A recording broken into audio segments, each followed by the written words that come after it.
퍼포먼스 마케팅, 제가 생각하기에는 우리 브랜드의 목표를 달성하기 위해서 여러 가지 비용을 지불하는 매체들을 통해서 우리 브랜드의 목표를 효율적으로 얼만큼 최대의 성과를 내는가, 이거를 만들어내는 게 퍼포먼스 마케팅이라고 생각합니다. 퍼포먼스 마케팅의 필요 역량은 첫 번째로 끈기라고 생각합니다.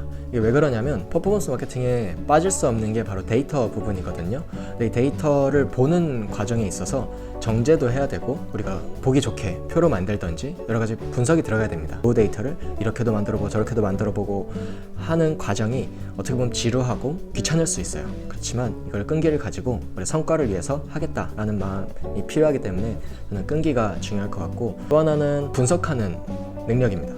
분석이라고 하면 되게 어려울 수가 있는데, 사실 분석은 뭐냐면 똑같은 데이터를 보고도 이걸 어떻게 합리적으로 생각을 하냐, 이거거든요. 그래서 데이터는 숫자에 불과합니다. 그래서 이걸 어떻게 정확한 방법을 가지고, 정확한 기준을 가지고 다른 사람을 설득할 수 있게 해석하느냐, 이게 중요할 것 같습니다. GA라든지 또는 구글 태그 매니저라든지 이런 무료 툴들을 일단 숙련도를 높이시고요. 또 그 외에 앰플리튜드라든지 여러 가지 유료 툴들도 있습니다. 근데 유료 툴들은 기본적으로 이 무료 툴을 바탕으로 해서 만들어졌을 가능성이 높기 때문에 무료를 먼저 마스터하시고 그 이후에 유료를 습득하셔도 전혀 늦지 않습니다. 매체별 특장점을 일단 많이 쓰이는 매체 위주로 말씀을 드리고 싶어요. 그죠? 이제 페이스북을 포함한 매체들, 구글이 가지고 있는 매체들, 그리고 네이버나 카카오 같은 매체들이 있을 텐데요. 페이스북 같은 경우에는 손이 많이 갑니다. 생각보다 손이 많이 가고, 손이 많이 가는 만큼 성과가 나와요. 그래서 페이스북은 성과가 초반에 굉장히 잘 나오는 특징이 있고, 뒤로 갈수록 CPC라든지 이 CPL의 비용이 계속 올라가는 형태입니다. 페이스북 같은 경우에는 초반에 성과가 잘 나오는 구간을 계속 연장시켜서 이어가려면 잘 나왔다가 다시 성과가 안 좋아지려는 시점에 새로운 전략이 들어가고 하면서 계속 좋은 성과로 유지하면 제일 좋을 수 있는 매체라고 생각이 들고요. 반면에 구글 같은 경우는 페이스북과 약간 차이가 있습니다. 처음에 굉장히 심적으로 힘든 구간이 생겨요. 죽음의 골짜기 같은 구간이 생기는데, 이 구간을 잘 넘기시면 후반부로 갈수록 굉장히 안정적으로 이제 손이 많이 안 가는 게 굉장히 장점이라고 볼 수 있습니다. 그리고 마지막으로 네이버나 카카오 같은 매체들은 용도에 따라 다르시겠지만 이제 검색 광고 영역이 있고, 이미지를 보여주는 배너 또는 동영상을 보여주는 영역이 있을 텐데요. 이런 부분들은 이제 점점 비용이 높아지고 있기 때문에 내가 비용을 얼만큼 효율적으로 쓸지, 과연 우리가 고객 한 명을 데려오는데 얼만큼까지 비용을 쓸 수 있을지, 이런 미리 계산을 하시고 들어가는 게 좋습니다. 테스트 삼아서 해볼 수는 있겠지만 그 테스트의 결과는 대부분 좋지 않을 거기 때문에 저는 이렇게 권장을 드립니다. 크게 검색 광고, 배너 광고, 그리고 영상, 브랜드 검색 쪽에 있다고 보여집니다. DA 매체라고 하는 배너를 보여주는 쪽에서는 200%에서 300% 정도는 나와줘야 합니다. 광고비 3배 정도는 매출이 나와야 이걸 하는 의미가 있다, 이 수고를 들인 보람이 있다 라고 판단할 수 있다고 생각합니다. 그래서 최소 200%에서 300% 정도는 나와줘야 되고, 그 다음에 검색 광고 같은 경우에는 얘기가 조금 다르죠. 왜냐하면 어느 정도 우리 브랜드 또는 이 제품군에 관심을 갖고 들어오는 거기 때문에 브랜드 키워드와 일반 키워드라고 부르는, 예를 들어 핸드폰 같은 키워드가 있을 수 있고, 특정 브랜드의 키워드를 검색하고 들어오는 경우가 있을 수 있는데, 이걸 합쳐서라도 한 400에서 500% 정도는 나와줘야 이게 운영이 굉장히 잘 되고 있구나, 원활하게 되고 있구나 라고 생각하실 수 있을 것 같고, 만약에 이거보다 떨어진다 라고 한다면 1차적으로 광고의 성과를 개선해 보려고 해보시고, 근데 광고는 충분히 개선된 것 같아 라고 한다면 광고비를 줄여보시는 것도 나쁘지 않습니다. 왜냐하면 이 고객의 숫자, 이걸 통해 들어올 수 있는 고객의 숫자보다 우리가 더 많은 광고비를 지출하고 있거나 더 높은 순위를 가져가고 있거나 할 수 있는 경우여서 광고비를 줄여보시는 것도 괜찮습니다. 그리고 브랜드 검색 같은 경우는 완전히 특별하죠. 얘는 브랜드를 알고 검색해서 들어오는 거니까 이거 같은 경우에는 600에서 700% 정도는 나와줘야 한다고 생각합니다. 브랜드 검색 같은 경우에는 이 광고비를 산출하는 방식이 쿼리수에 따라 결정이 되죠. 그렇기 때문에 전략에 따라서 쿼리수만 많고 굳이 많이 해도 될 것 같아, 비용이 너무 높으니까 라는 판단이 내려지면 브랜드 검색 같은 경우는 안 하셔도 괜찮고, 그럼에도 불구하고 우리는 해야 한다 라는 판단이 내려지면 브랜드 검색은 적어도 600에서 700 정도는 나와줘야 하지 않을까 라는 생각을 하고 있습니다. 이제 마지막으로 영상 매체들이 있겠죠. 영상 매체는 크게 두 가지 갈래가 있을 것 같아요. 인지를 위한 캠페인이냐, 이제 전환을 위한 캠페인이냐로 나눌 수 있을 것 같은데, 인지를 위한 캠페인에서는 굳이 이제 로아스를 따질 필요는 없겠죠. 목표가 다르니까. 그렇지만 전환을 위한 캠페인은 제 경험상 200에서 300 정도 나와주면 이것도 할만하네 라고 할 수 있을 것 같습니다. 그 이상도 하시는 능력이 있으신 분들도 있겠지만, 우리가 요즘 많이 쓰는 유튜버라든지 이런 것들을 통해서는 다소 많은 분들이 어려움을 겪지 않을까 라는 생각을 해서 조금 낮게 여유롭게 잡았습니다.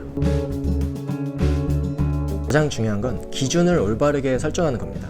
이게 캠페인별로, 매체별로 또는 이번 우리의 운영 방법별로 가장 중요한 지표를 정하고 그 지표에서 얼만큼의 수치를 달성할 것인가, 이걸 설정하는 게 진짜 중요한데요. 저는 권해드리고 싶은 거는 특히 이 기준을 설정할 때 유입 수, 전환 수 또는 매출 얼마, 이런 정확한 숫자를 정하시는 게 꼭 필요할 것 같습니다. 되도록이면 피하라고 말씀드리고 싶은 거는 비율로 표시되는 숫자들 있죠. 예를 들어 유입률, 전환율, 이탈률, 이런 것들은 되도록 보조지표로 사용을 하시고, 이제 주로는 숫자가 딱 떨어지는, 퍼센트가 붙지 않은 거를 추천을 드립니다. 왜 그러냐면 퍼센트로 나오는 숫자는 이 담당하는 실무자가 조절이 가능합니다. 이게 의도적으로 모수 또는 분모에 있는 숫자를 조절한다던가 분자에 있는 숫자를 의도적으로 조절해서 이 퍼센트를 맞출 수가 있어요. 그렇기 때문에 이거는 보조지표로 쓰시고, 되도록이면 의미 있는 지표는 정확히 떨어진 수로 추천을 드립니다. 네, 그리고 두 번째는 의미 있는 기간과 비교를 해야 합니다. 내가 만약에 비교하고 싶은 날이 그냥 어제와 오늘이 얼만큼 달라졌는지를 보고 싶어요. 전날과 전전날을 보고 싶다 하더라도 이거와 항상 대조가 될 수 있는 또 하나의 데이터군을 설정을 해야 됩니다. 예를 들어 어제 전전날이 추석이었다 라고 한다면 전년도의 추석이 될 수도 있고, 전전날이 그냥 평일이다 라고 한다면 전주의 평일 또는 전월, 동주, 동요일의 평일 또는 전년도 동기간을 보시는 게 중요합니다. 일자끼리 비교를 하시기보다는 같은 주에 같은 요일을 보시는 걸 추천드립니다. 마지막으로 캠페인을 진행하고 분석을 하기 전에 항상 가설을 먼저 세우시기를 권장드립니다. 내가 어떤 현상에서, 반드시는 어려울 수 있겠지만 되도록이면 어떤 특정 현상에서 먼저 발견을 하시고 그거를 어떻게 검증을 해볼까 라는 거를 짜시는 게 좋을 것 같습니다. 만약에 우리의 광고가 성과가 안 좋다라고 판단이 된다면 저는 개선하는 방법을 순서대로 해보시라고 말씀을 드리고 싶습니다. 광고, 그리고 자사몰, 그리고 결제 페이지인데요. 제일 먼저 제일 최전선에 있는 광고 부분의 성과를 개선을 하는 게 좋을 것 같습니다. 예산이 맞게 설정이 되어 있는지, 크리에이티브는 괜찮은지, 타겟팅은 잘 되어 있는지, 또 시간대 등 여러 가지를 개선을 해보시고 이게 충분히 개선이 됐어 라고 판단이 내려지시면 그 광고가 연결되는 우리 자사몰, 이 페이지를 한번 점검해 보시는 걸 추천을 드립니다. 과연 떨어지는 페이지가 전환과 연관이 있는 페이지인지, 버튼 위치가 제대로 들어가 있는지, 우리가 설계한 동선대로 고객이 움직이는지, 또는 특정 브라우저에서 작동하지 않는 오류가 발생한다든지 이런 것들이 없는지 충분히 점검을 해 보시고, 그 이후에도 뭔가 더 해보고 싶어 라고 하신다면 결제 페이지를 한번 갈아엎으시는 것도 나쁘지 않습니다. 결제 페이지가 기획자의 의도가 반영된 페이지일 텐데요, 개선의 여지가 항상 있거든요. 그렇기 때문에 여기에도 다양한 테스트를 해보시고 이렇게 순서대로 하는 걸 추천을 드립니다. 이거는 시니어나 주니어나 취업 준비생이나 모두 해당되는 얘기일 거라고 생각을 하는데요. 퍼포먼스 마케터가 되기 이전에 마케터가 되라고 하고 싶습니다. 퍼포먼스 마케팅은 그냥 저의 경험에 비춘 저의 뇌피셜은 이건 기술의 한 종류인 것 같아요. 그래서 이건 기술이기 때문에 오래 하면 숙련도가 쌓이고 익숙해지고 이 작업을 잘하는 것처럼 느껴지죠. 그래서 기본이 되는 마케팅을 먼저 하라고 권장드리고 싶습니다. 그래서 STP든 그게 브랜딩이든 포지셔닝이든 통계 분석 방법이든 어떤 소비자 심리든 이것들 중에서 내가 이거는 뭐지? 생소한 단어다 라고 느끼는 게 하나라도 있다면, 포피 분석이든 이런 게 하나라도 있다면 마케팅을 먼저 점검을 하시고 기초를 쌓으신 후에 퍼포먼스로 들어오시는 게 여러분들을 훨씬 더 빠른 시간 안에, 결과적으로는 빠른 시간 안에 장인의 수준을 올려줄 거고, 그게 여러분들의 몸값이라든지 여러분들의 커리어를 더 빛나게 해줄 거라고 생각합니다. 그래서 퍼포먼스 마케터가 되기 이전에 마케터가 되라 라고 말씀드리고 싶습니다. 이거 지금 설명드린 것 외에도 추가적으로 더 궁금하신 점이 있거나 컨설팅이라든지 이런 걸 받고 싶은 기업 또는 개인이 있으면은 메일 주소를 남겨놓을 테니 그쪽으로 연락을 주시면 됩니다. 저도 이미 도움이 필요한 개인이나 기업에게 컨설팅을 하고 있고 그런 것들 충분히 여러분들에게 제공해 드릴 수 있고요. 진로를 고민하는 취업준비생 또는 주니어분들, 시니어분들도 제가 만약에 상담이나 고민 상담이 필요하시면 똑같은 메일 주소로 연락을 주시면 제가 최대한 답변을 해드리도록 하겠습니다.